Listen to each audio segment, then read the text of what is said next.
Welcome to the Esoteric Alchemy Podcast, a space where we explore deeper layers of the human experience. I'm your host, Ben Figueredo, an alchemist, healer, and guide.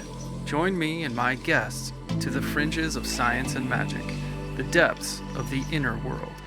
We'll explore topics related to spirituality, philosophy, sacred geometry, the occult, and more, with the aim of gaining deeper understanding of the reality of the self. Today's guest is Erika Lippert, aka the Colorful Coach. Erika helps people peel back the layers of conditioning, reconnect with their authentic selves, and remember the parts of themselves they've forgotten along the way. Her work blends coaching, human design, tarot, astrology, NLP, health and fitness, and a deep belief in the transformative power of play. What I love about Erika's approach is that it isn't about fixing yourself, it's about rediscovering yourself. So I'm excited to dive into her story, her work, and her perspective on what it really means to come home to who you are. Erika, welcome to the show. Thank you. Hi. Hello. Thanks for coming on. Yeah, thanks. Thanks for having me on. This is exciting. It's my first podcast. So yay. Yeah, that's awesome. Well, thanks for coming to your first podcast and letting it be mine. Yay. It's awesome. So, yeah, we got connected through a mutual friend, Griffin Coombs, who has been on my show two times now. Yeah.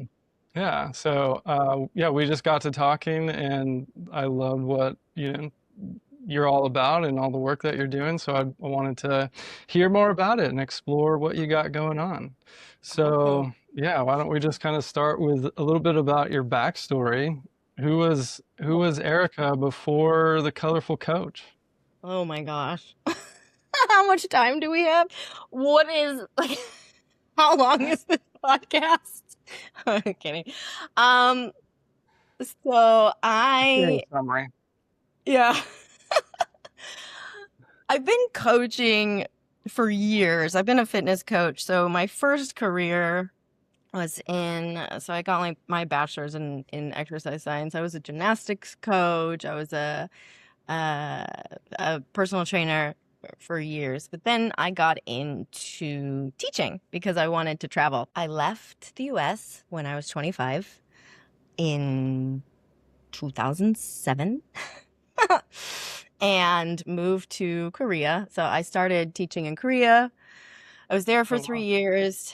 Yeah, there for 3 years. And then moved back to the States knowing that I wanted to keep doing that and move abroad again. But I wanted to get paid more. So I went back to the US to get my master's.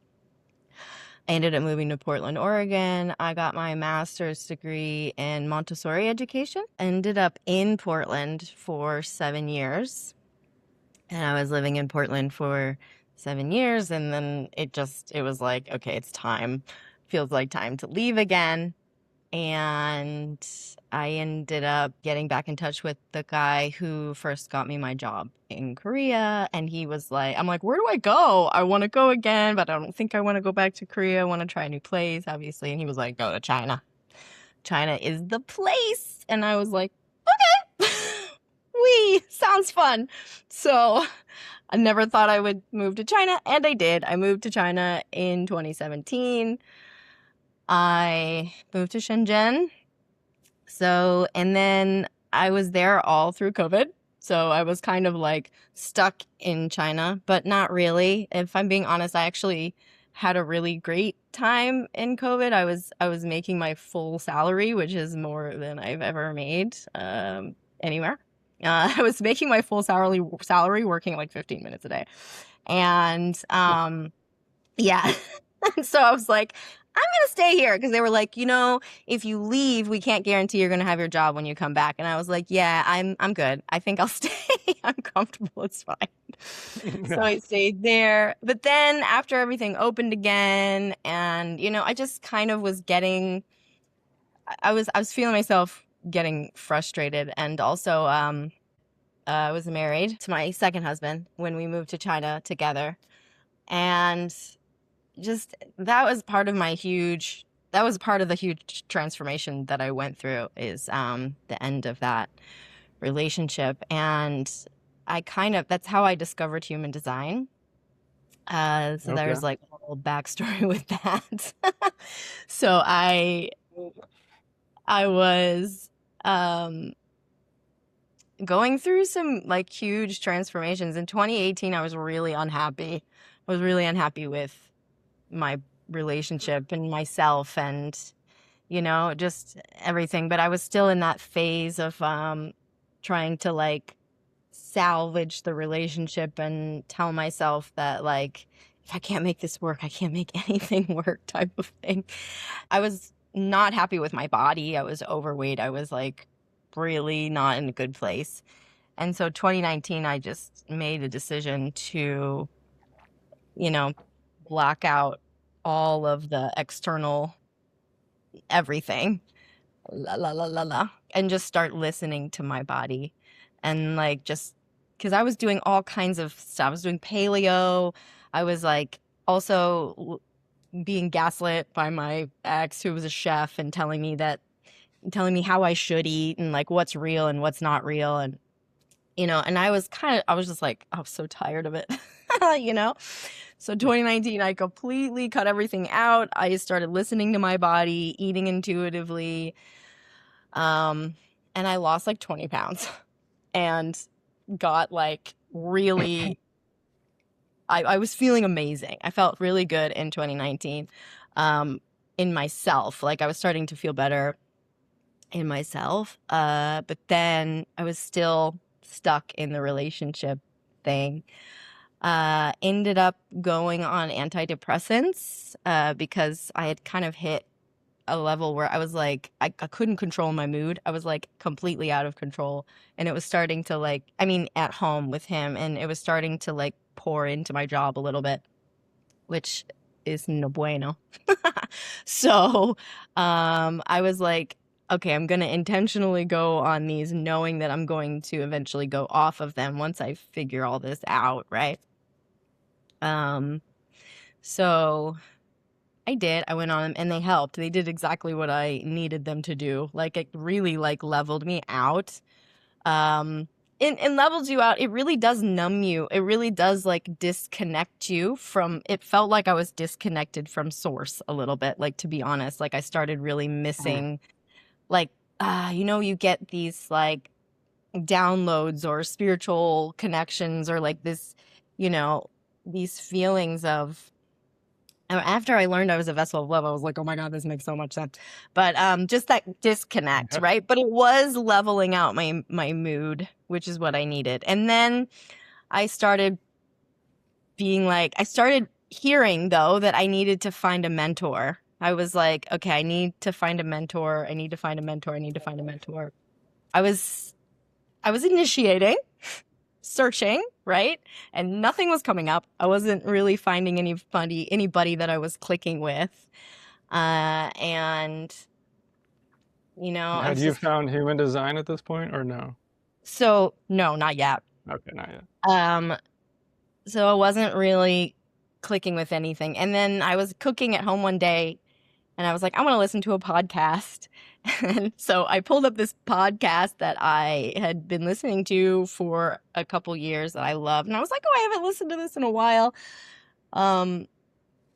It's called Wildly Rooted. And I was listening and she got to the end of the episode and she was like, this is just a reminder. You have 24 hours left. Because this was like a new episode. She's like, you have 24 hours left to sign up for my mentorship. And I was like, what? Mentorship? And it was like, little did I know my sacral was like, uh-huh. You know what I mean? Like that response, like totally in response. I immediately like emailed her. And what was wild is she was in Portland at the time and I was in China. And she wrote me back in like 15 minutes. And she was like, yeah, let's get on a call. And so we hopped on a call and it was like, it was like fireworks. And I was like, you're the one. You can totally swear, by the way. What's that? Oh, great. I can say totally swear. Yeah. Okay. Feel free. Let it out. It was like fucking fireworks. And we hit it off. It was amazing. I was like, take my money, just take all of my money. And then this is the turning point. Like within a week of working with her. So she's the one who introduced me to sorry. She's the one who introduced me to human design. She introduced me to the emotion code. She introduced me to the Akashic records. I learned about the Akashic records through her. I learned how to open them for myself, for others, all kinds of stuff. I ended up doing a lot of her programs. I'm in her community on school now. But so it was like, that was the turning point for me. She was my catalyst. So I learned about my human design and my mind was like, I feel like a lot of people had this experience, right? When it was just like, oh my God, when I learned about my sacral, it was like my whole life flashed before my eyes and I could see every moment where I had ignored my sacral, right? And how that made me I ended up frustrated. And I could see every moment when I was following my yes and how that put me in a place of it was I could totally see all the contrast of that. And it just blew my mind. And then learning I was a vessel of love made me cry because I was like, oh my God, it just feels like being seen on a level. I was like, oh my God, I'm not too sensitive. I'm not too, all of these things. And within a week, maybe within 2 weeks, I was telling my ex to move out of the house and I was off the antidepressants. That was the first experience I had with really consciously feeling my sacral, or I don't know if it was my sacral or my insanely lit up splenic, but either way, just having this awareness of my intuition I had been tapering off the antidepressants, but I woke up one morning, this is right after I had learned about my human design. I woke up one morning and I went to take the antidepressant and I heard the voice, I call it the voice. And it was like, don't take it. It was like, nah, you're done. And I was like, But then my mind was like, well, they say you should keep tapering off of it and it's probably not good to, stop it abruptly and all this kind of stuff. So I took it anyway. And then later that day I got so sick. I was so sick. And I was like, what the fuck? Are you serious? That is crazy. And so that was it. That was the last time I took it. And then I was done. And then all of the love started pouring back in. And I just kept having these moments of feeling the universal love. Right. And it was just that whole thing was completely life-changing, and that's what started my obsession with human design and also ended my marriage finally. And then I got certified as a coach, and it's when I started feeling like I was kind of getting done with teaching, and then I wanted to move more into the realm of working with adults. And because I was seeing, kids are amazing. I love working with kids. So I worked with 3 to 6 year olds for years, and it's given me a lot of, perspective and insight. And it's K25. It's my sense of play and wonder and awe. And I love them, and we vibe. I love me some 3 to 6 year olds. We have so much fun together, right? But in terms of making in terms of helping, I was just seeing this huge gap in, what we do for kids, and then what is being done for and with the adults. not just, but like with parents, but also with like teachers. And like there's especially like in China, I don't know, with like the work culture, it's it's I was working in play-based, project-based, play-based, child-led schools. I was working in a Reggio Emilia school for like 4 years. And it's all about, follow the child, follow their interests, and then it's kind of like, but then you look at like what they're still doing with the teachers, and it's like everyone, it's like there's such a huge gap. It's like we support the children and being individuals, but then when you look at the teachers, it's like everyone's expected to do the same thing. Everyone has to meet the same standards. Everyone has to, it's like suddenly when you're an adult, you're no longer an individual. You're a part of the system. And it's like, what the heck is that? Like, how can we be role modeling? Like what we expect, like, it's like we want the kids to be individuals. We want them to be independent. We want them to make their own choices. And then you get to this, and then it's like, but guess what? You're in for it, because as soon as you enter the real world, you're fucked. Sorry, fuck you. Now you have to be a part of the system, and you don't get to be an individual. And it's like, that is weird. And so I just was feeling really called to work more with adults and be like, hey, remember that you're also an individual, and remember that it's also important for you to acknowledge other people as being individuals, and that like we don't all have to do the same thing, and we don't all have to live up to the same standards, and so that was kind of my drive in moving more towards coaching and working with adults in the sense, and helping, wanting to help people, wanting to help adults like with self-discovery, and also like understanding like how unique they are and how valuable they are and how incredible they are, and understanding that also about each other, like in relationship. That's my story. It's like 20 minutes. Not bad. No. That was good. Yeah, that's awesome. That's beautiful. I had so many questions there. Hopefully I can remember what they okay. were. Thanks for listening. No, I love it. Well, first of all, so that was all in China, you said, when you were Yeah. working at the school? Wow. Yeah, it was all happened in China. So there was I lived in China for 7 years, and like all of that stuff between 2017 and when I left in 2024. So I left teaching in 2023 though.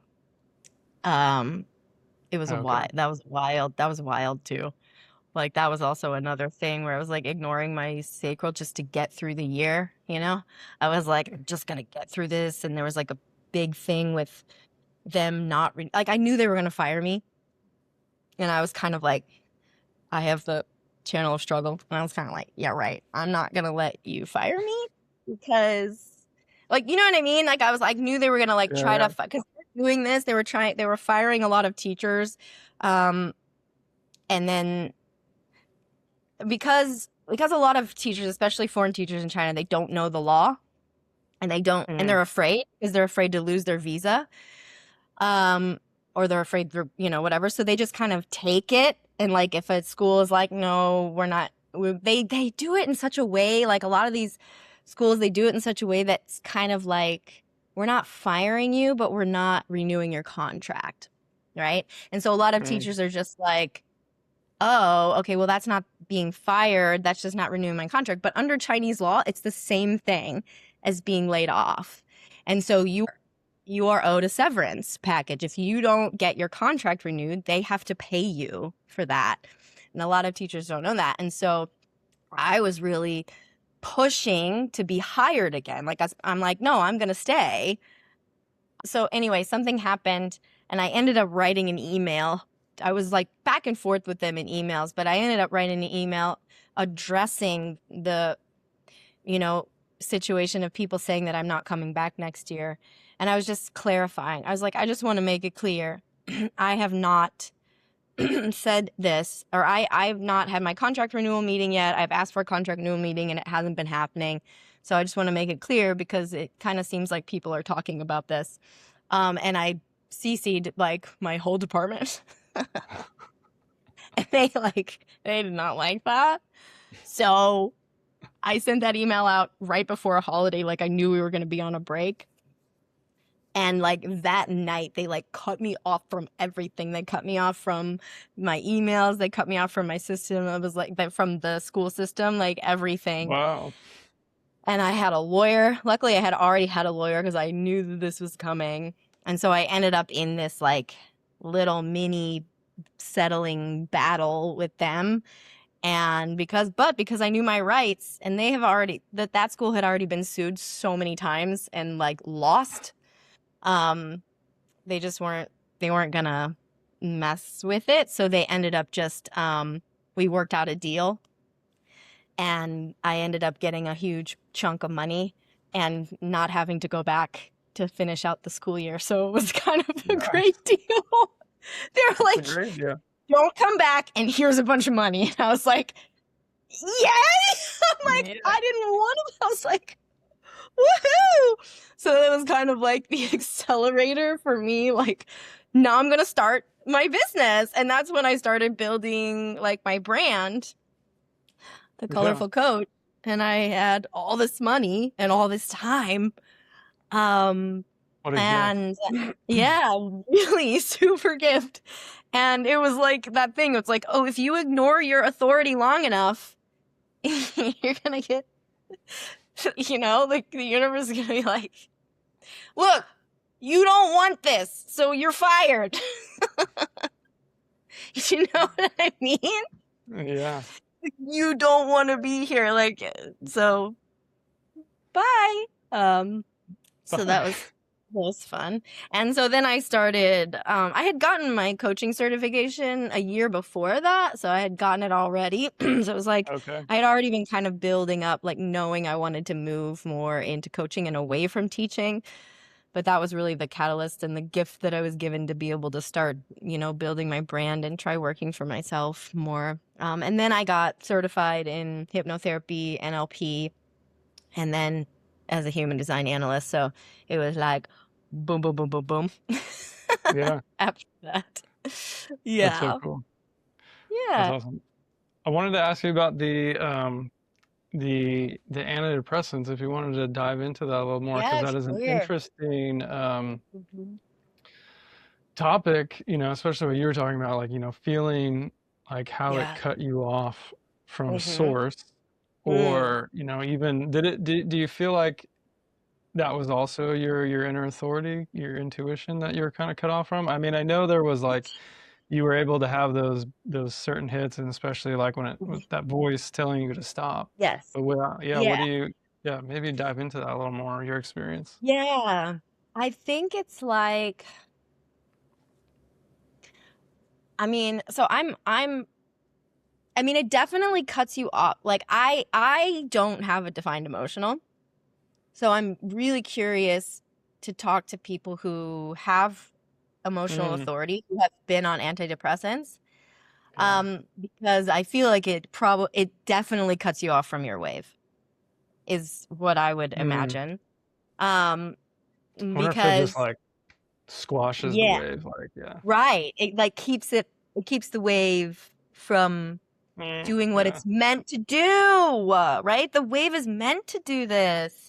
And it keeps the wave down here. And for me, it kept me from amplifying. So I was, I felt like, which is what I needed, because little did I know, I was married to a very unhealthy emotional projector who was an alcoholic and a drug addict. And I didn't know that. And I was amplifying like crazy and distorting and all kinds of fun stuff. And like, so it was kind of like two guilty parties just like crashing into each other, and so, and I it's like I kind of knew that, which is why I started taking them, right? So it really did, like, it helped me not amplify, which was what I wanted. But at the same time, I think it felt like it was numbing out other things too. Like, it felt like there was like this subtle numbness of like my own emotion, like my own feeling. Like, it felt like it was cutting me off from love. Yeah. Like, that's kind of what it felt like. You know what I mean? It was like I couldn't fully feel how love felt to me in a normal state, right? Without them. Totally. Yeah, And that I had makes so really much sense. started missing it. Yeah. Yeah, because if it's like, I mean, it's something designed to take away the low end of the wave by Right. neutralizing it, whatever, that's going to have the same effect on the opposite side. Because if you're just stuck in the middle, now you're not Exactly. feeling anything. Like, we got to have the Exactly. duality to even know. Yeah. Yeah. Wow. Yeah, and I think that's why when I went off of them, it was like suddenly I was like flooded with like feelings of love. Like, I'd be walking down the street, or I was going down to there's like an island in China called Sanya, and it was like we would go there a lot during COVID because we couldn't leave the country, and it's like the place that it felt like a holiday, And so I was down there a lot on the beach, and I'd be like walking on the beach, and I would just like get hit with just like love for everything, like love for myself, love for humanity, love for the pain, love for all of it, like maximum level vessel of love type feeling. And I'd just be on the beach like crying, like and it was like, yeah, that's what I'm supposed to feel, right? And and that's something interesting that has come up actually recently for me. I was just, as I was roller skating around yesterday, I actually was integrating nervous touch. I do my best channeling when I'm moving my body. So, integrating stuff. There's just a lot of stuff for me has been coming up lately around, with like learning about the frequency thing, and then just, my like where I'm at, and the whole question of like why we're here, right? Yeah. Like who we are, and like what's the point? Like, why are we even here? And I had this realization yesterday that it's pretty simple, actually, if you think about it in the terms of like who we are. We're human. We're in a human body, whatever you want to call it, avatar, human, whatever. We are human. We're human. And we're in a body. We're human. And we're having a sensory experience. And that is literally why we're here. We are here to feel. Like, we're here to feel everything. We're here to feel gravity. We're here to feel our feet touching the ground. We're here to feel the way that our body moves. We're here to feel love. We're here to feel pain. We're here to feel everything, every possible thing. We're here to feel the way things taste. We're here to feel the way things hear.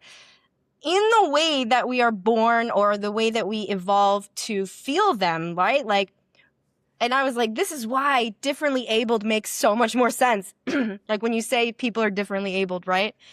Yeah. Rather than disabled. There are no disabilities, because we're all here and we're all feeling things in the exact way that we're meant to feel them, in like at the peak level of how we can feel things, right? So if you don't have sight, you still feel things.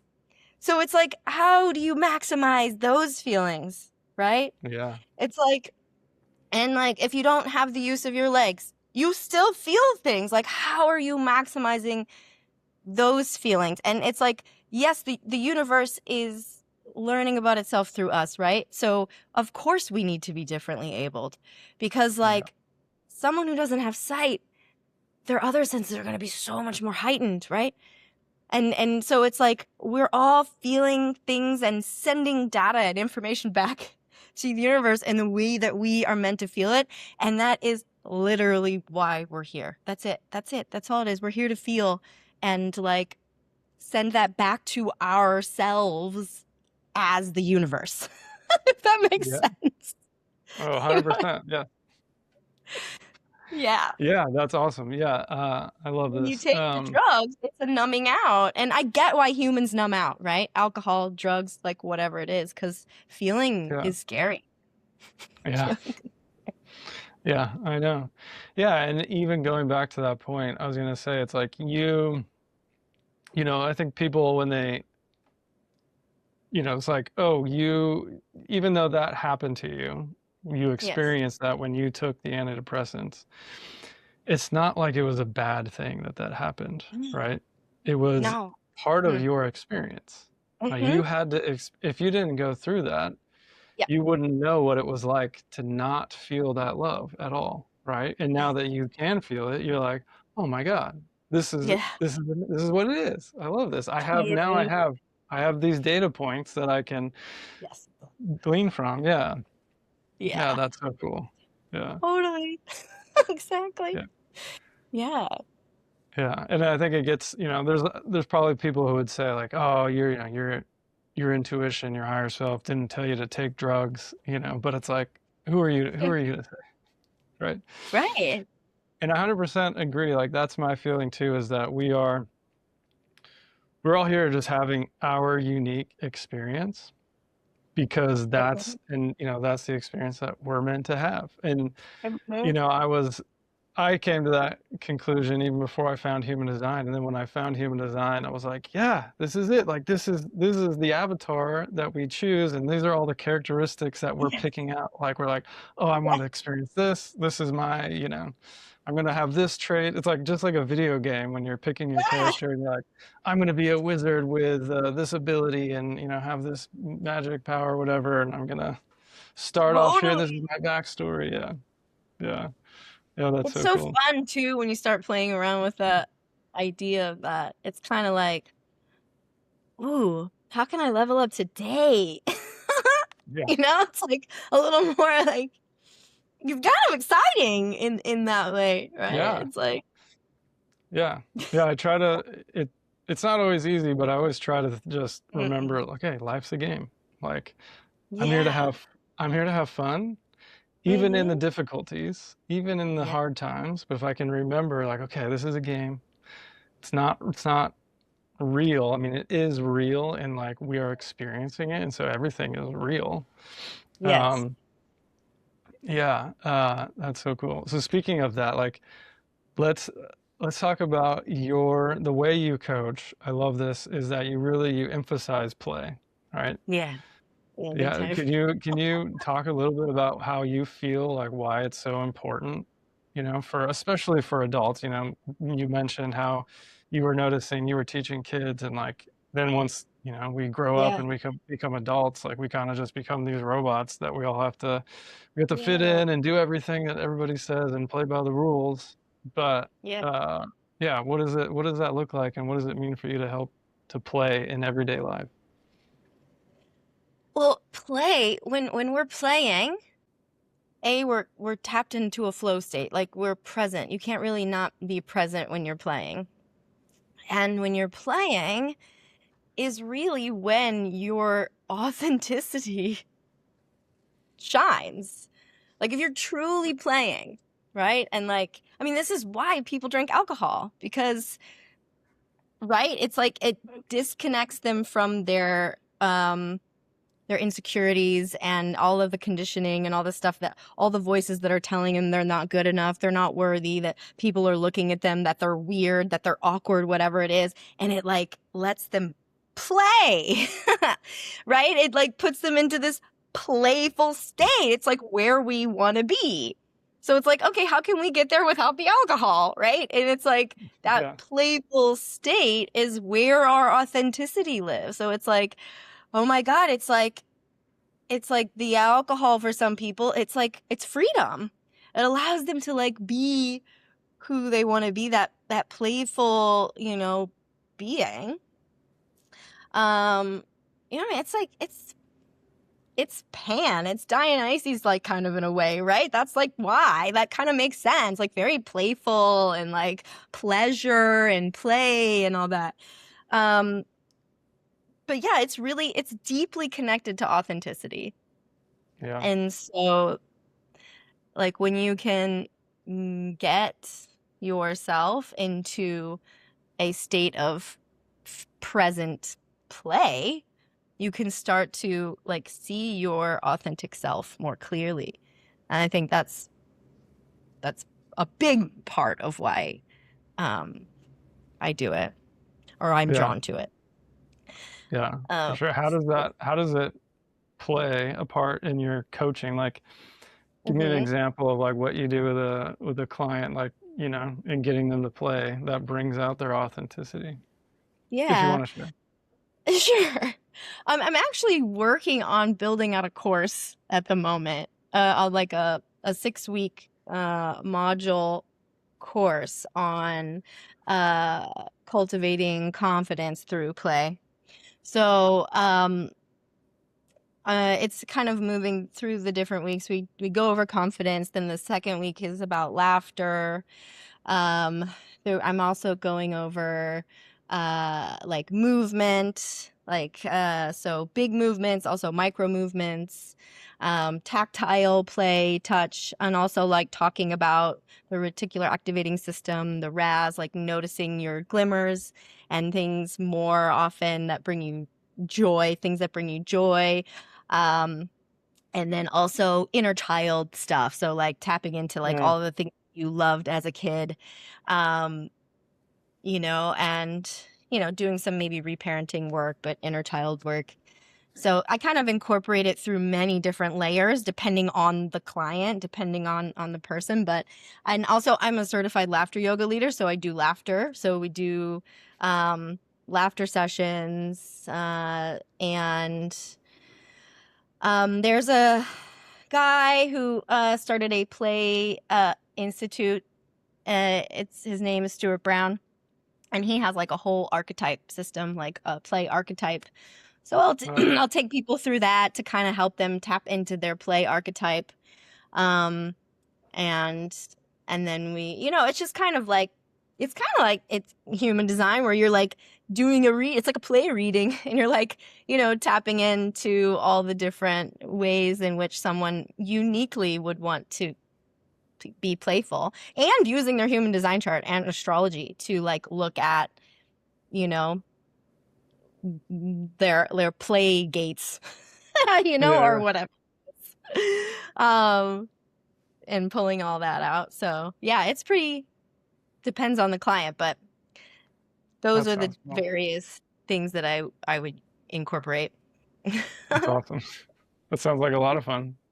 Yeah, it's super fun.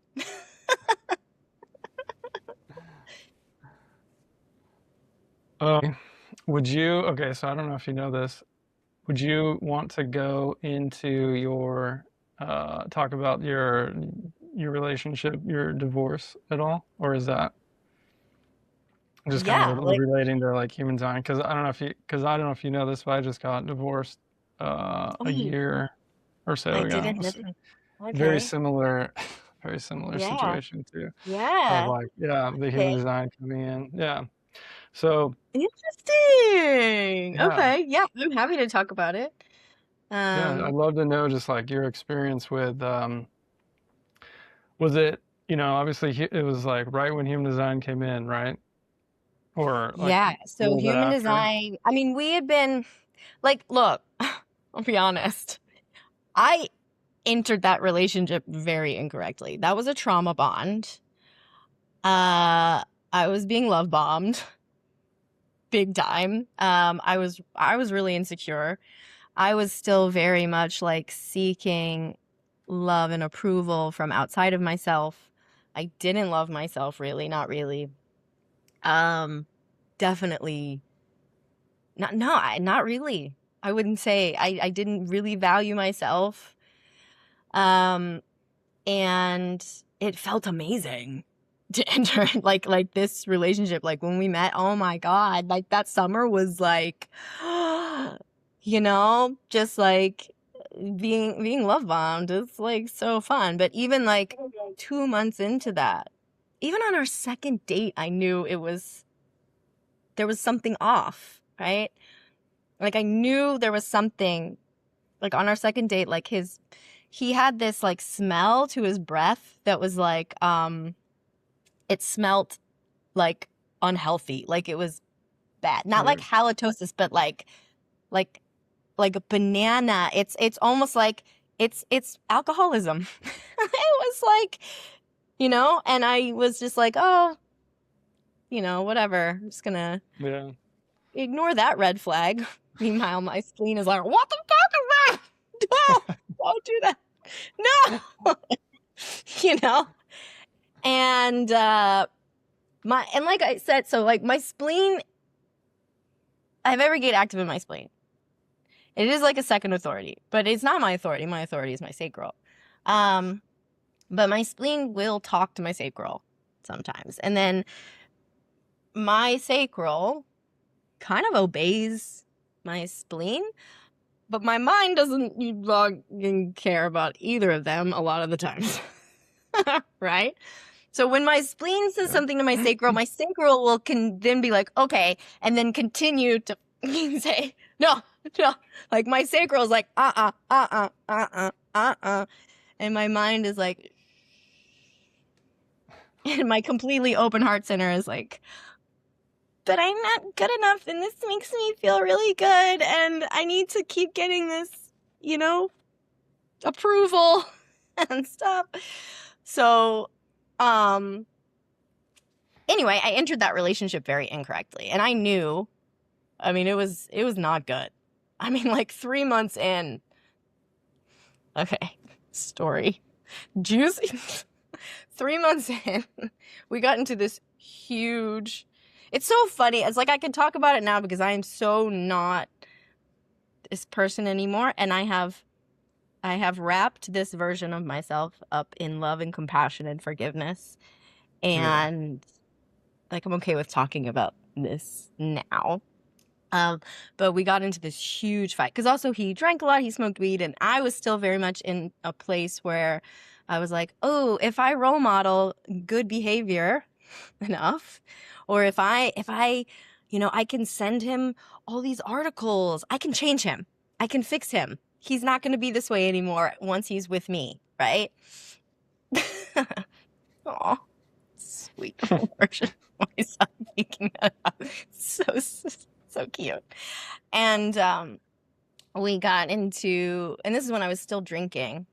And I was drunk, and we got into like a huge screaming fight, which was not atypical. And this was like 3 months into our relationship.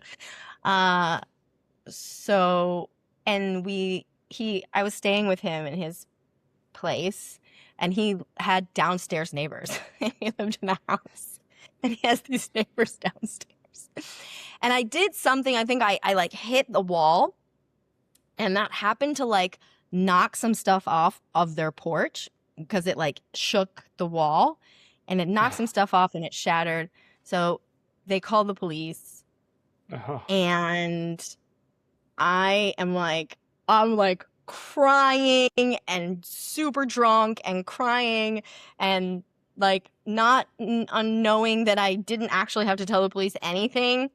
But as soon as I said, yeah, I hit the wall and I didn't mean to, and I was like crying, and they're like, okay, well, we have to take you in then. And I got arrested.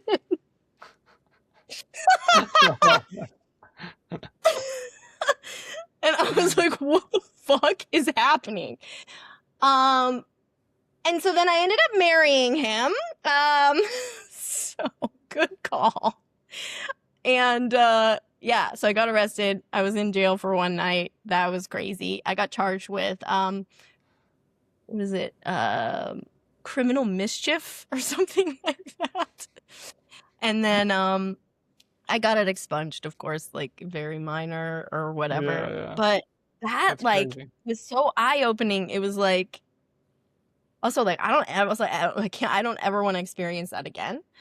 But we continued, we continued the relationship, and that was early in the relationship still, and we still ended up getting married, moving to China together, and I mean it was like just like constant fighting like that until and we were in China, and then like I said, it had really, and I was doing a lot of things to like kind of protect myself, but I was still blowing up at him, but it was like in private, and it was like not a good situation.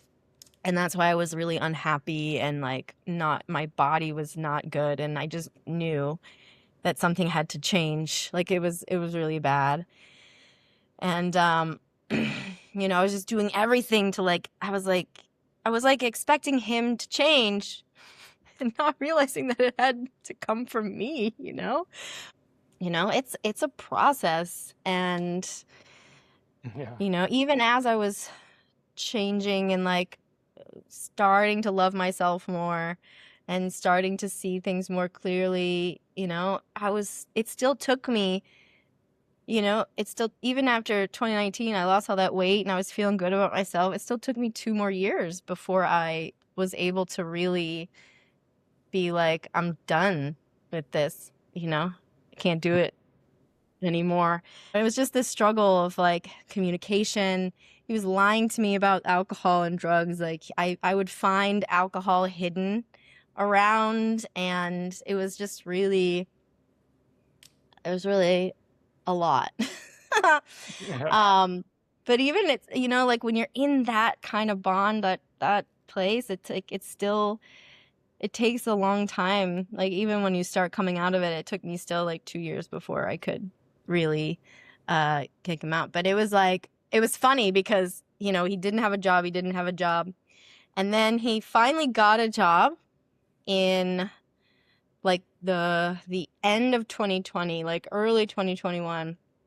And the job had actually moved him up to Shanghai. So we were in Shenzhen. And then the job he got had him flying back and forth to Shanghai. And that was another thing that had me feeling like, oh my God. Because every time he would leave, I would be like, Yeah. And I was like, what the? And so that was really like, I ended up taking a solo trip to that spring to visit a friend in Dali in China. And I was there alone for like a month or something. And that's really when like the whole like get a mentor really started coming in, I think, because I was away from him and I was there and I was, and when I came back from that trip is when the podcast happened and I found the mentor, and then it happened really fast. But it was a struggle because I told him, and I said, you have to move out. Like, we're done. I'm done. He didn't believe it. Like, it took him like 2 weeks to move out and also he had lost the job, right? He had lost the job that he had. They like fired him. And so then he didn't have a job, and he's like, I don't have a job now. And it was kind of like when he realized that I was serious, it was like, I was very, consistent. I'm like, no, this is it. And it made sense because we had gone back and forth over the years. It was like threatening to break up and, all this kind of stupid cycle that you go in, Yeah. And so, of course, he didn't believe that it was real. Denial. But when he finally realized it was real, he got a job in like 2 days. and He's like, oh, shit. Yeah. I gotta take care of myself. And then, yeah, it's so wild. And then he moved out. I gave him like $10,000 to move That was nice of you. out. Yeah, because he didn't have anything. And so, and of course, I was still feeling bad and I wanted to help and, whatever. After we got married and we moved to China, I added him to my savings. So we could easily like transfer money or something. I don't know why. I don't know why I thought that was a good idea, but at the time, that's what I thought was a good idea. And so after he moved to Shanghai, there were a couple instances when I noticed some money coming out of my savings that hadn't been talked to me about. Right? So like all the money in the savings was mine. It was agreed upon, right? That like we're only using this to like transfer money or, or whatever. But it was very clear. All the deposits were coming from me and it was my account, and he didn't have a job for a year and a half. So it was like all my money in there. So the next year, so 2022, right before my birthday, in China, I don't check my bank account like every day, right? So I hadn't really looked at it in a while, especially because I was making a lot of money and I'm like, it's there. I'm not really noticed. I'm not paying a lot of attention to it. And I opened my bank account and I noticed there was like $20,000 missing from my savings account. And I was like, oh my God, I was hacked. What the fuck? Like, and then I'm thinking, oh my God, someone took my, it's like I'm like panicking. It's like a checking account. I'm like, someone got my credit card number. I'm like, no, wait, this is my savings. I'm like, nobody has access to it. And I was like, oh my God. It was him. And I was like, what the fuck? And so I called him. I immediately called him and luckily he answered and he knew. And it was crazy. I have the whole conversation recorded. Luckily I was with a friend and it was like the craziest fucking experience of my life. Like he was a mess. Like he was like crying, but then threatening me. He was threatening his own life, threatening me. He's like, if you ever want to see the money again, you have to help me. He was gaslighting me, saying I owed him this money. And it was bananas. I'm like, and what's crazy is like, I looked at the day that he took it out. He had taken it out actually 2 weeks before I had noticed it. And I had a conversation with him already, like after he stole it, but I hadn't noticed it yet. And that conversation, I remember really clearly, was a great conversation. Like we had this really good conversation. He literally talked to me knowing that he had stolen this money, but he realized that I didn't realize it yet. And so he just like let the conversation play out and be really good. It was so crazy. And so like, I was able to talk him down a little bit off the ledge and like talk him into giving me back like $9,000. But he had already spent a lot of it because it was already 2 weeks, and he had already spent a lot of it. And so, he sent me back $9,000. I immediately closed the account and, like detached from that. But that was crazy. And it was a huge life lesson. Yeah. Talk about a bitter projector. Oh my God. And I but what was wild was that was like the day before my birthday is when that happened. And I was like, and it was my 40th. And so I was like, I am not going to let this ruin my 40th birthday. And I suddenly started to have all this like come in of like, oh my God, like I'm going to be okay. Like, wow, this was like crazy, but also like, how blessed am I that I have enough money for someone to steal from me, right? Like, or to steal that from me and that like, and I know that that's going to come back to me. Like, I know it's going to come back to me. And this says way more about him and like where he's at and, and karma is real. And like, you know what I mean? So it's kind of like, I'm going to be okay. And I don't know. It was crazy how I went from like this feeling of like, what the fuck, to like, oh my God, this is actually really cool. That's awesome. And I That is was really like, cool. that was a really wild experience. And then it took time for the divorce to happen. Of course, I had to take care of everything. I had to pay for the lawyer. I had to figure it all out. I had to change my address in Oregon officially to Missouri, where my parents lived, because I found out that in Missouri you can get divorced online. So I found like you don't have to show up. So I moved everything and I had to wait 3 months before I could do anything, you know? And then I found a lawyer who helped me through the process, and that was also really wild with the timing of that, and my mentor, the gal who introduced me to human design and who helped me like end that relationship, really. Yeah. It was like it came full circle for us. It was crazy. So like I had been in her program. She has a 10-month-long intuitive healers container program. And I was in that.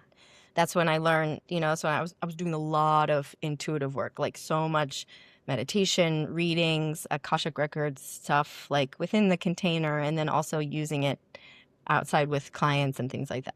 So I was in that, and then I graduated, and so like I had finally started getting the divorce rolling, like while I was in that, and then for our like graduation from the program, she does like one final call with you, and like she'll call you and she does like a one-on-one call, and we had that scheduled. I think it was like February 16th or something like that. And it was like a week before or something, I had got the news from my lawyer that like, okay, everything's ready to go. And so then I'll submit all your things. And then it was like the day before that I was supposed to have the meeting with Vanessa for like the closure of this program. The day before, I got an email from my lawyer saying like, okay, now we just need to wait for the judge to say that you're divorced. Like it usually takes like 1 to 2 weeks, and we just need to wait for that. So I woke up the next day to have my final call with Vanessa, like closing out this time that I've been working with her. And I checked my email, and I had an email from the lawyer, and the lawyer was like, oh my God, I can't believe this. This never happens. This is crazy. The judge approved of your divorce in like 1 day. It's already done. You're divorced. It's done. And I was like, what the fuck? And it was like right before my call with her. And it was like this crazy, like, Did that just feel good? thing. Like, yeah, it was incredible. yeah, that's awesome. It was just more sign. You know what I mean? Like all the synchronicities and the signs. It was just like, oh, I'm on the right path. But yeah, so my divorce was final in 2024. That's crazy. It took a while. All those, yeah, it does. It's a process, right? But like, what a cool story that you now like you went through all of that, right? And you still came out on the other side, like just this bubbly, full of life, full of love and fun, and you didn't let it, get you down. Yeah. So I know human design sounds like it kind of came in late, toward the end of the relationship after you'd already gone through and kind of started realizing. But did it kind of open your eyes as you were working through that, and then also aligning more to your true self? Do you think that played a big role in like you finally deciding like, okay, this is not what I want anymore, and I'm going to be done, instead of like continuing to try to make it work?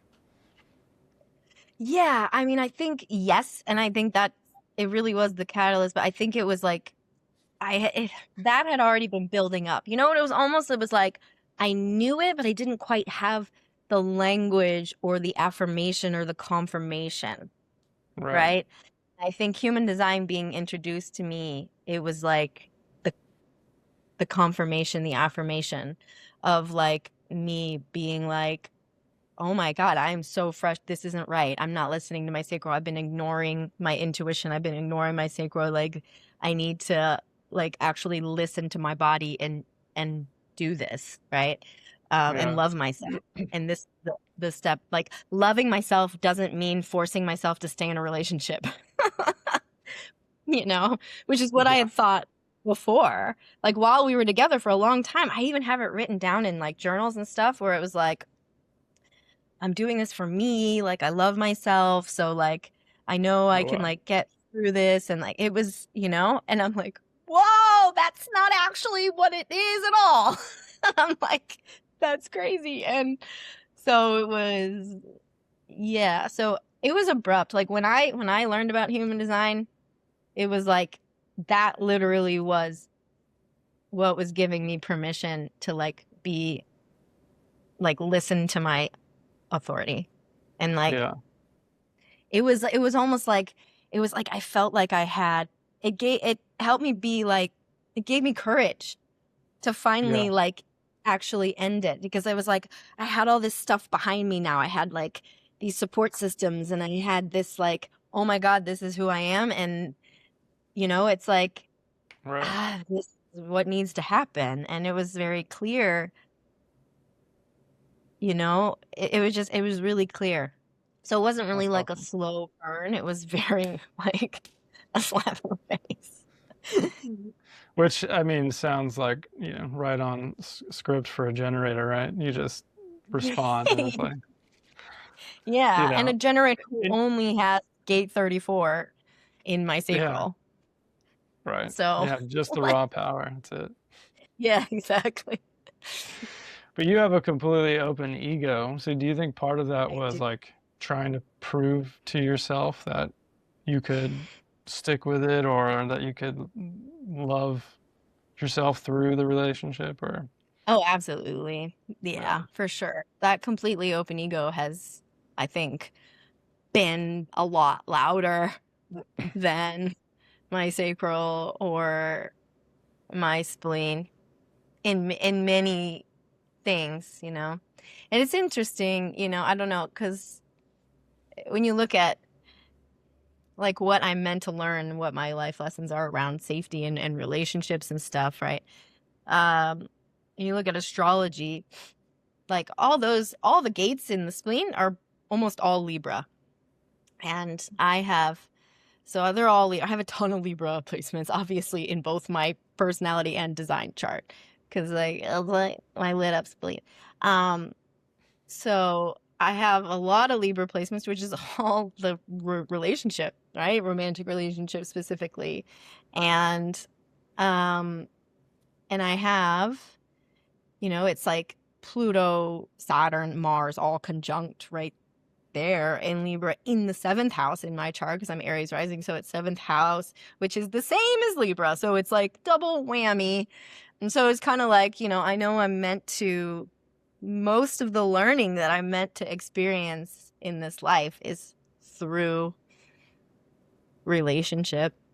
And having that completely open ego, it's like kind of adds to the it adds to that a little bit. It's almost like I don't know, it wouldn't be the same if I had like that defined ego. I don't know. I mean, not that I would learn, but it's kind of like, it's like that really, it's like I'm meant to really feel not worthy, and then learn how to feel worthy, learn how to trust myself, learn that I don't have anything to prove. And by doing that, it also has helped me feel so much safer, which is the split, right? Our spleen is like, we're meant to feel safe. We are safe. People with defined spleens feel safe. It's all about safety. It's like safety. And the more safe we feel in our bodies, like the more intuitive we are, the more connected we are, the safer people feel around us, right? So it's like I really had to work through that I've really had, I mean, it's going to be a lifetime, that open ego is not, I still have that, like, imposter syndrome, I'm not good enough, all that kind of stuff. Yeah. But like, I really have like grown into feeling like I don't have to prove anything. I love that now. Like, I'm like, I don't gotta prove anything. I don't give a shit.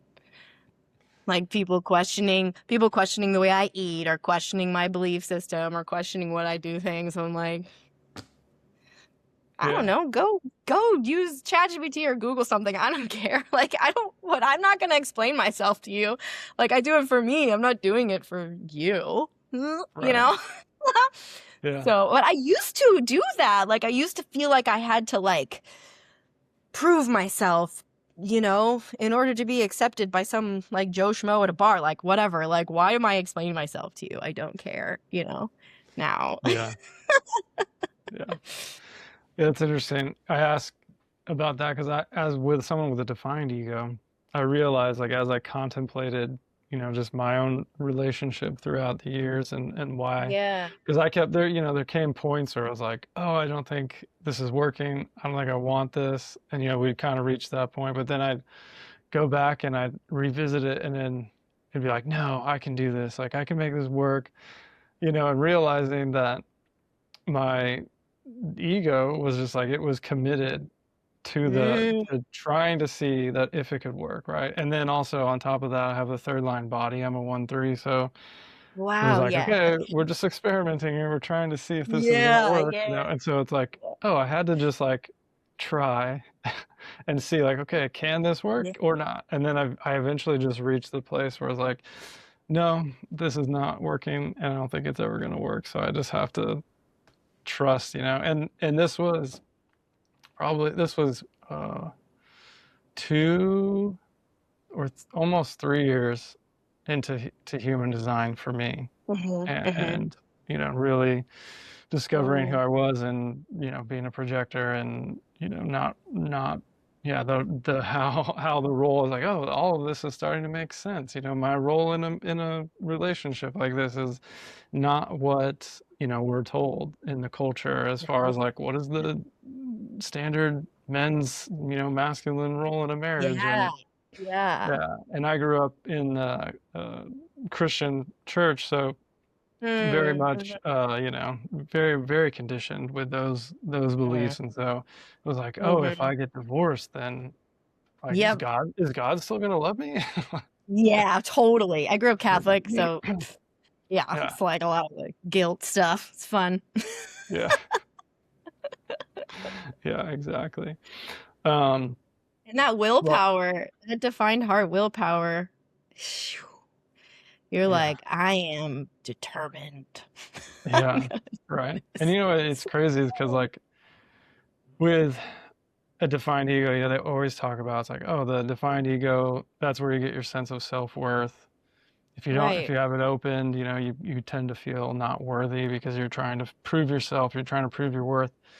But depending on your conditioning, even if you have it defined like I did, like, you can have that distorted, right? And it's almost like you commit to being not worthy. Yeah, the willpower to be not worthy. Yeah. True that. Right. Which I think a lot of that came from the church, and that belief system of like, you're not worthy of God's love, so you need Jesus to save you. Right. You need an external. Yeah, you need an external source. Yeah.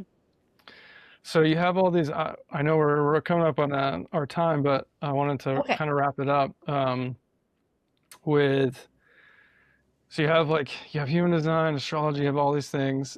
I've heard you mention a couple times chaos magic. Yeah. Could you just talk a little bit about chaos magic and what that means to you? Yeah. Sure.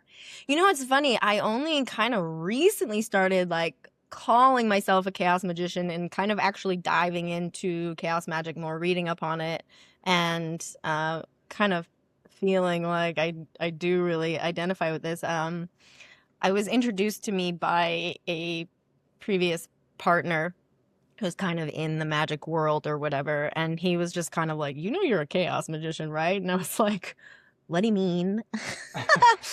And then he explained it and I was like, whoa, totally. I am. Wow. Interesting. So just like kind of, my whole life, I've never really completely bought into an entire system, in the sense of like it becoming my religion or like dogma for me. You know what I mean? Like, Yeah. I started questioning my religion when I was really young. My parents never fought that. They were like, you can believe whatever you want to believe.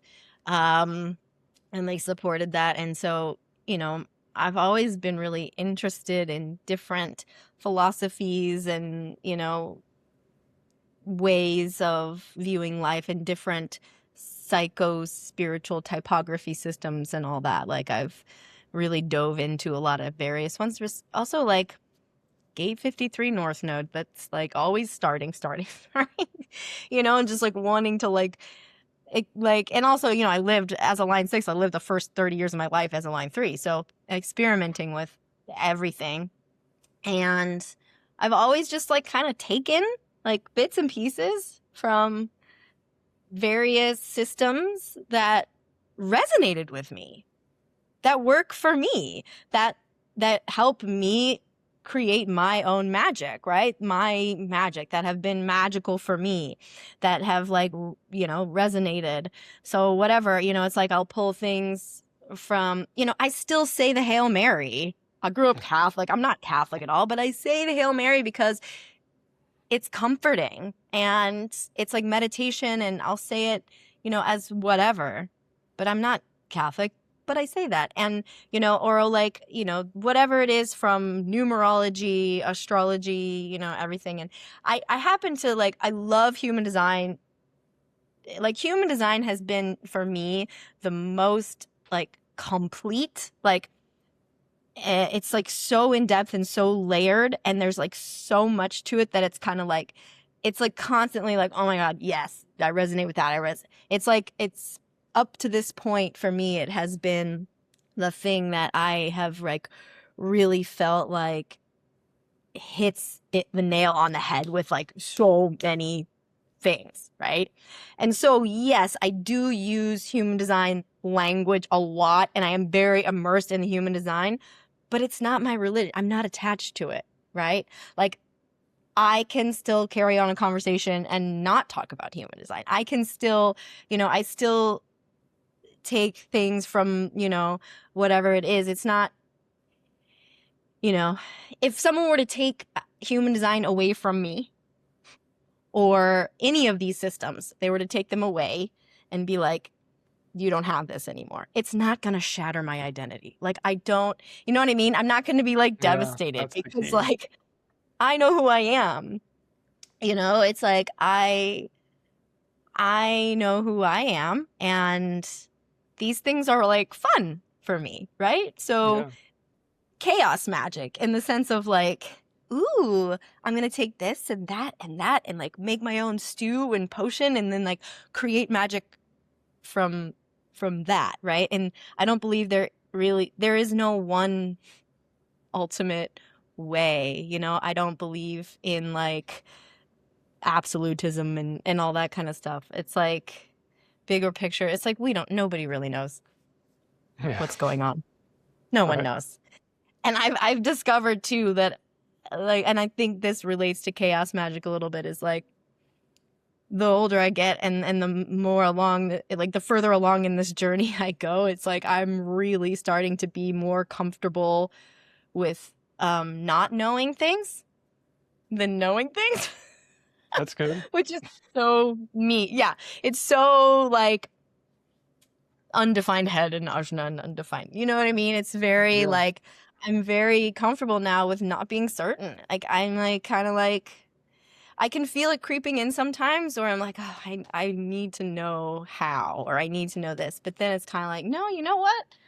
Nope, I don't need to know that. And like, I'm kind of like, this is like, it's not for me to know, whereas, and I'm much more comfortable with that. And I feel like for me, it kind of works with chaos magic a little bit in that sense.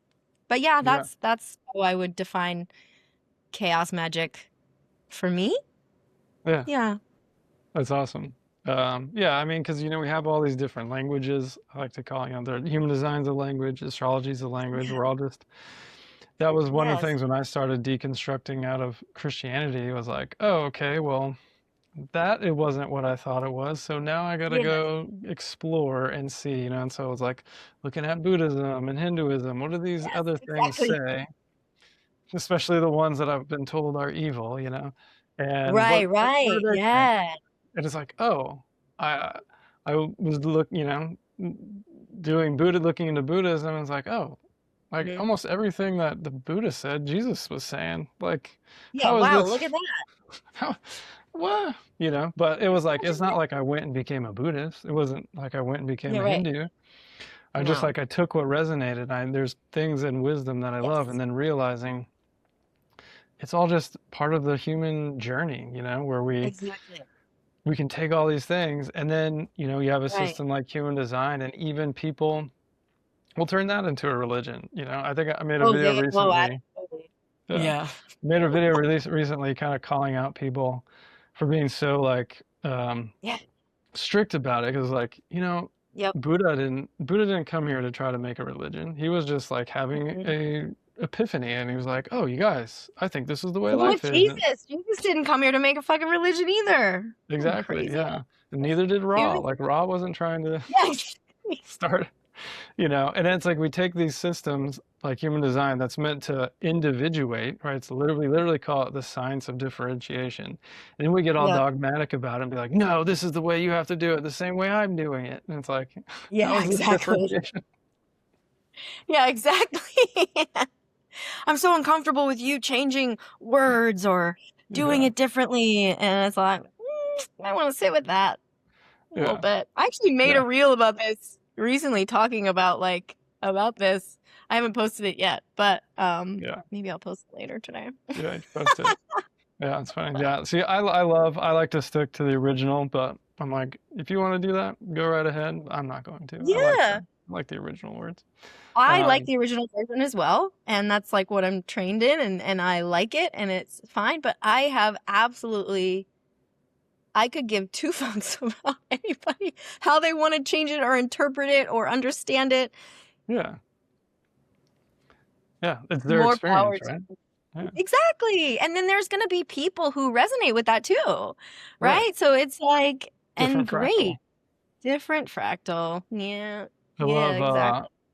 Alan Watts was one of my favorite philosophers that I picked Mm. up along my journey, and I love the way he puts it. He's like, there's wiggly people, and then there's prickly people, and it's like the wiggly people need the prickly people because they wouldn't know they're wiggly if they didn't have the prickly people.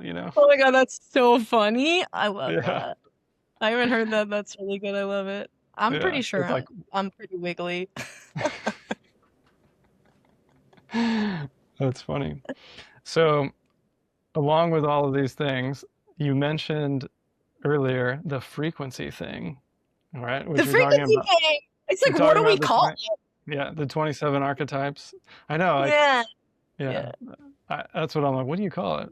I guess it's the 27 archetype. I don't know. I don't know if he has like an official name for it, but Paul Lamarca's work he Yes. just came Paul out Mark, with. irreversible Um, influence.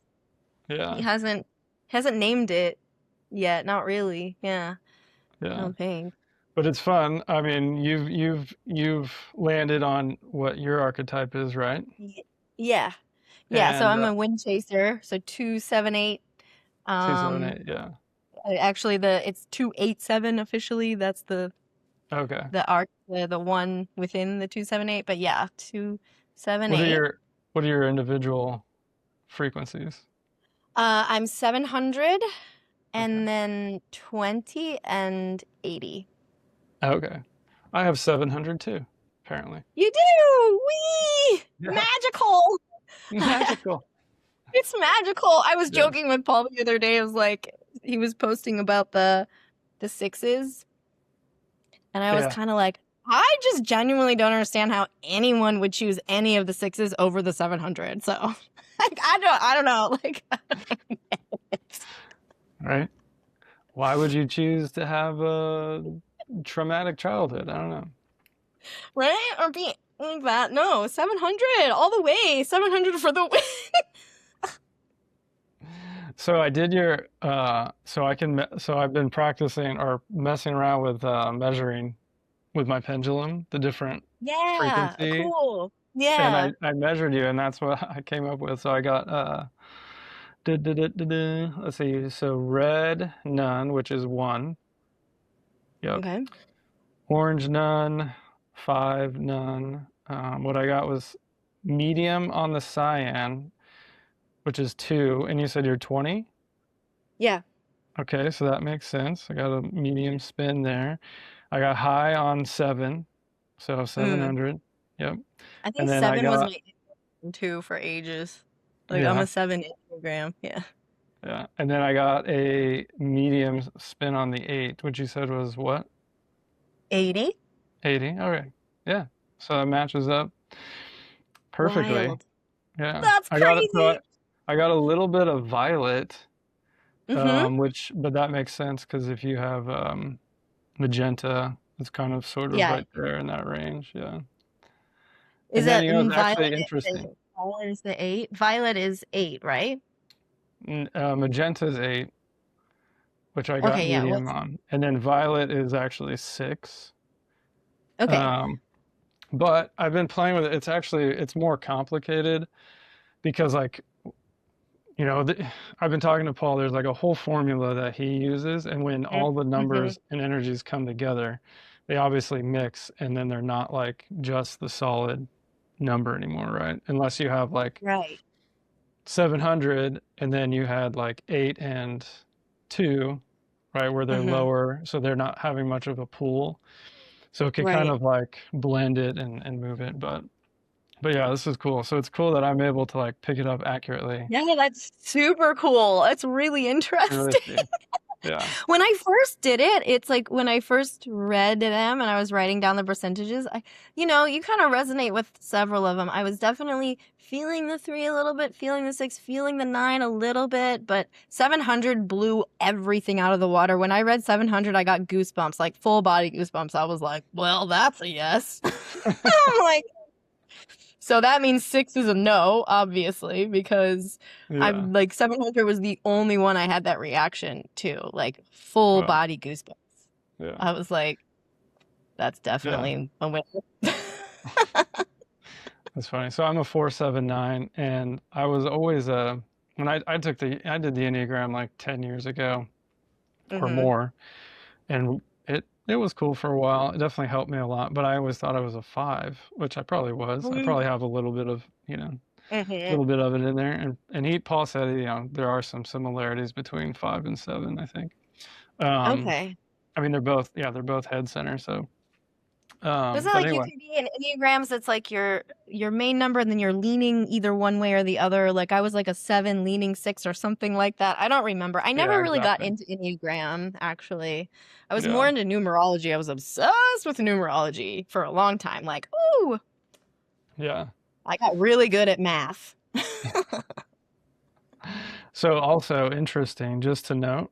So I also can measure for ultraviolet, and you have a little bit of ultraviolet, which is Oh, cool.